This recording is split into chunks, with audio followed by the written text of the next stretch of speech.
Good evening friends. আজকে একটু মেলায় চলে আসলাম, ছোট্ট একটা মেলা। গিয়ে দেখলাম কিছুই নেই, লোকজনও নেই, সব কিছু ফাঁকা। ওয়েদারের জন্যই হয়তো মানুষজন ফাঁকা, সব কিছুই। খাওয়ার দোকানগুলো সবাই বসে আছে ফাঁকা ফাঁকা, শূন্য মেলা। গেলাম, দেখছি কত কিছু এসেছে। লটারি কেটেছিলাম, লটারি বাট পাইনি দুর্ভাগ্যবশত। এখন তোমার দাদা দেখো খেলছে, এটার নাম হচ্ছে কি, সাবান খেলা। কখনো খেলিনি, দাদা ট্রাই করছে বাট পেলো না।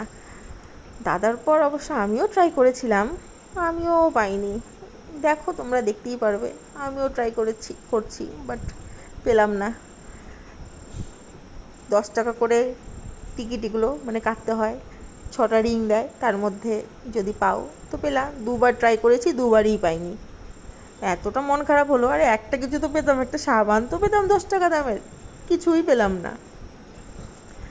যেহেতু মেলায় কিছু নেই, আর কিছু তো খাওয়া দাওয়াও কিছু করলাম না, এটা খেলেই চলে আসলাম। রাস্তায় দেখলাম অনেক বড় গাছ পড়েছে, কি অবস্থা। ওকে, বাই বাই ফ্রেন্ডস।